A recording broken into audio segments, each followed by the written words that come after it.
Just a little. You all enjoying yourselves? It's going to change for the next 10 minutes or so. Unlucky. For those of you who don't know me, I'm Gareth. I'm Karl's younger and lighter brother. Today has been an emotional day for myself, as I'm sure it has for the bride in the room. I've managed to gain a sister, and in the process shake off a brother. It took 29 years, but we got there in the end. On behalf of the bridesmaids, I'd like to thank Karl for his kind words. I think we'll all agree that they do look great today.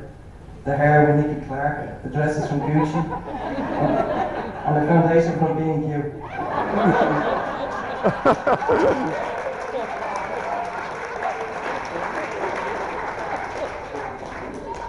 Also, young Kira and Katie, who's gone to bed. I think they did a great job today, and a small little round of applause again for them.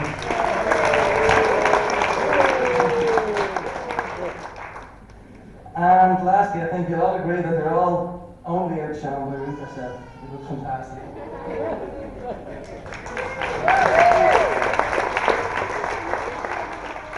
I'd like to thank Father John as well. No, Carlos got there before me, but it was a wonderful ceremony this morning, and thank him for that. Also, I'd like to thank the staff at the Johnstown House. It was a great spread today off us. I think everybody will agree. Yeah. And of course, Karl and Ruth themselves. If it wasn't for them, we wouldn't be here today. It's no easy job raising a moderately normal human being these days.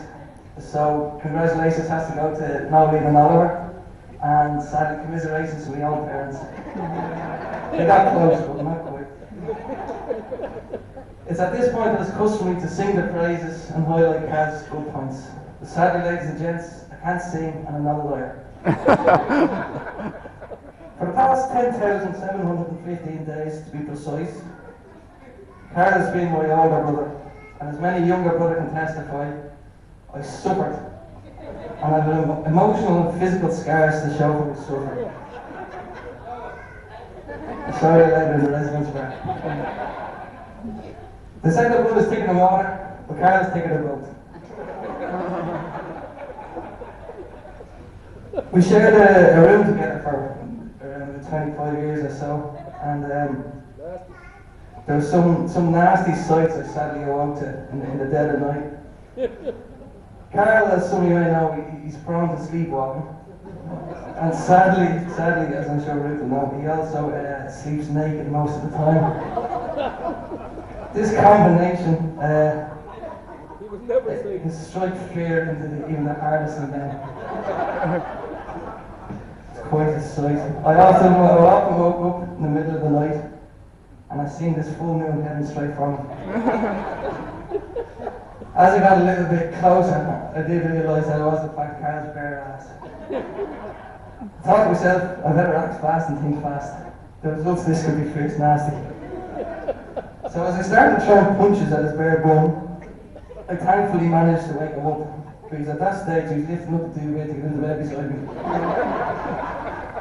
Now he does claim he was asleep, but this actually happened 3 or 4 times, and it was then that I called into question his sexuality.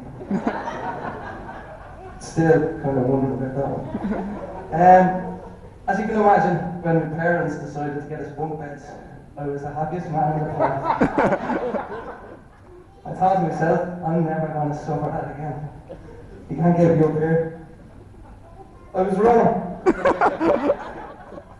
was about 10 years ago, the dead of night, probably 2 or 3 in the morning.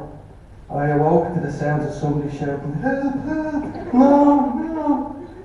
When I looked around to see where the sound was coming from, I could see this fella's head and arms at the end of my bed, actually in the bed, waving it out like he was drowning. I was thinking to myself, oh, what's he doing? But I eventually managed to wake him up by giving him a few kicks to the head. That's all I could do. I was scared stiff.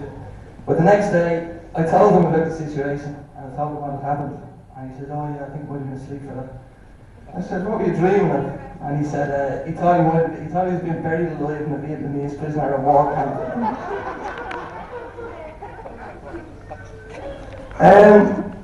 The worst thing my parents probably inflicted on me was sending me to the same primary school and secondary school as Karl. As he's 3 years older than me, he went in and laid some groundwork. This was disastrous, I realised when I got to secondary school. Within a month or two, every teacher in the school knew me as Karl's younger brother. I suffered accordingly for the next 6 years. Thanks for that. Karl is a tad bit of a hypochondriac as well. Every now and again he thinks he's dying of something or other. It was only a few months ago that Ruth had to accompany him down to the hospital. They rushed into A&E and got seen by a doctor fairly quickly. The doctor came back with the results and recommended he lay off the takeaways and get himself a box of Rennie, as all he had was a bit of heartburn. He thought he was on a heart attack.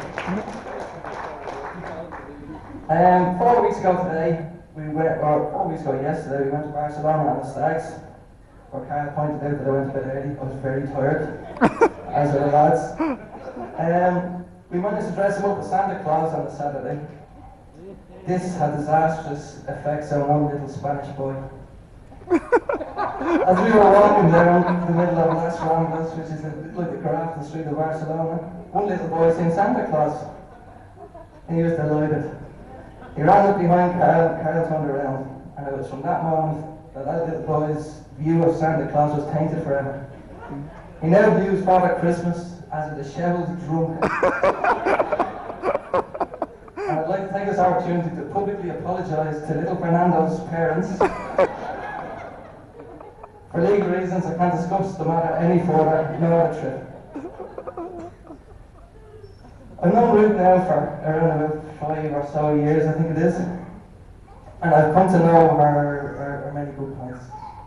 She's beautiful, intelligent, funny, and she can cook like Nigella Lawson. But besides all that, and possibly our best trait of all, our best talent of all, is that she writes a cracking Best Man Speech.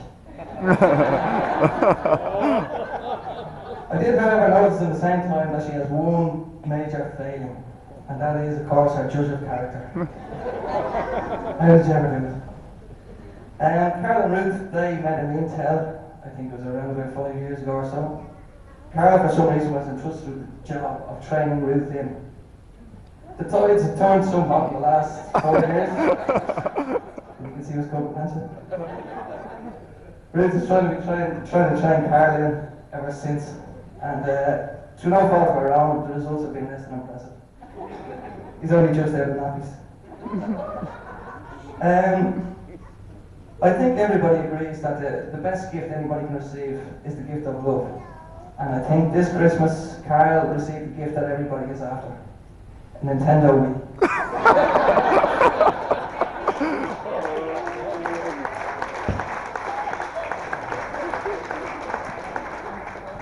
Karl he's a very lucky man to have met Ruth, although I'm still slightly dumbfounded as how he managed to convince her to marry him, but I'm delighted he did.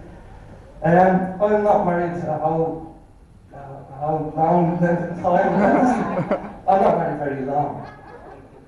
And I can't offer much advice, bar this: whenever you're wrong, admit it, and whenever you're right, just shut up. And it's with that, ladies and gents, it gives me great pleasure to ask you all to be upstanding and toast to the bride and groom